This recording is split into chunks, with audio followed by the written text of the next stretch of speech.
Hello friends, मैं sir Rajkamal. Friends, इस बार मेरे बेटे ने बोर्ड के एग्ज़ाम्स दिए, लेकिन उसका एक पेपर जब होना था उसमें सिर्फ एक ही दिन का गैप था। और उसने मुझसे पूछा कि पापा, एक दिन का गैप जिस पेपर में होता था आप उसकी कैसे तैयारी करते थे, आप अपने टाइम पे कैसे प्रिपेयर करते थे उसको। तो फ्रेंड्स, मैंने उसको यही बात बोली कि मैंने कहा बेटा, वैसे तो रेगुलर स्टडीज़ करने वाले हमेशा प्रिपेयर्ड रहते हैं, चाहे गैप एक दिन का हो, चाहे 4 दिन का हो, चाहे 2 दिन का हो। They don't have any effect of this silly thing. एक दो दिन का कोई फ़र्क नहीं पड़ता, ये उनके लिए कोई मैटर नहीं है, वो कभी भी पेपर दे सकते हैं।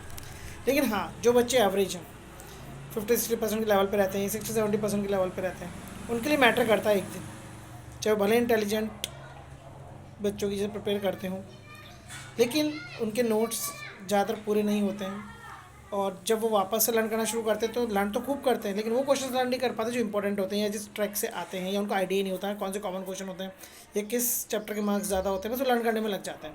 They don't have any proper guidance.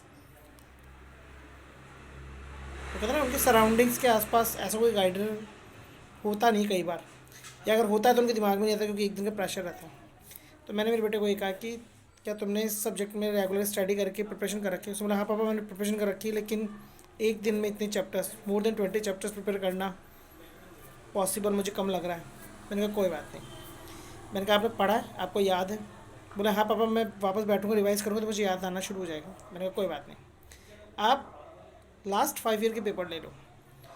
2023 का पेपर उसको देना था, 2022 का पेपर, 2021 और 20 का मैंने उसको मना कर दिया देखने के लिए, क्योंकि 2020 में तो शायद पेपर कुछ हुए कुछ नहीं हुए, और 2021 में थोड़ा कोर्स कम हो गया था, फॉर्मेट बदल गया था।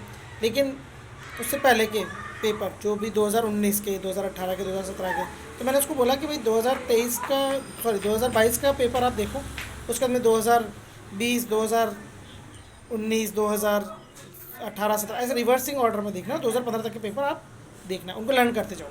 आप सॉल्व पेपर ले लो बोर्ड के कुछ सालों के और उनको लर्न करना शुरू कर दो। लेटेस्ट पहले याद करो, फिर उससे प्रीवियस, उससे प्रीवियस, उससे प्रीवियस, इस ऑर्डर में आप चलो। तो फ्रेंड्स, मैंने उसको राय इसलिए दी कि एक तो पेपर का प्रॉपर फॉर्मेट उसको समझ में आ जाएगा, कॉमन क्वेश्चन समझ में आने लगेंगे, ज़्यादातर बोर्ड एग्जाम्स किस तरह के क्वेश्चन पूछे जाते हैं। और जो उसने याद करा तो उसमें कम से कम वो टॉपिक ज़्यादा याद कर पाएगा जिसमें कि उसको क्वेश्चंस अच्छे से उसी तरह से बन करके आए और वो वापस से आंसर दे सके, और उसको ट्रैक भी समझ में आने लगेगा कि किस तरह से आंसर देना है, कितना लिखना है, किस तरह का पैटर्न होता है ओवरऑल। और 100 मार्क्स के पेपर में जब चॉइस होती है, कई क्वेश्चन से चॉइस होती है, तो पेपर 110 मार्क्स का रहता है। अगर हम 6-7 पेपर भी याद कर लें, 3-4 घंटे के अंदर एक पेपर याद हो जाता है। तो जिस दिन बच्चा एग्ज़ाम देकर आता है उस दिन भी 3 पेपर कर सकता है, और अगले दिन भी 4 पेपर कर सकता है आराम से, और रिवाइज भी कर सकता है। 3 पेपर आज करें और वापस रात को रिवाइज कर लें, दूसरे दिन 4 पेपर कर लें, फिर रिवाइज कर लें, तो रिवाइज भी कर सकते हैं। और ये मान लीजिए 110 या 120 नंबर का एक पेपर होता है चॉइस के साथ में, हमें तो चॉइस के साथ में दोनों याद करने, क्योंकि इस बार भी जब पेपर आएगा तो हो सकता है वो चॉइस आए, उसी तरह की चॉइस आए, उसी चैप्टर्स में से चॉइस आए।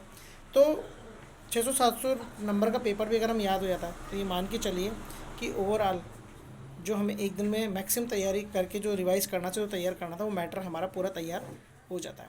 मेरे बेटे ने यही करा, मेरी बात मानी, और उसने लास्ट 5-6 ईयर्स के पेपर ही लर्न करे और उस पेपर को देने चला गया।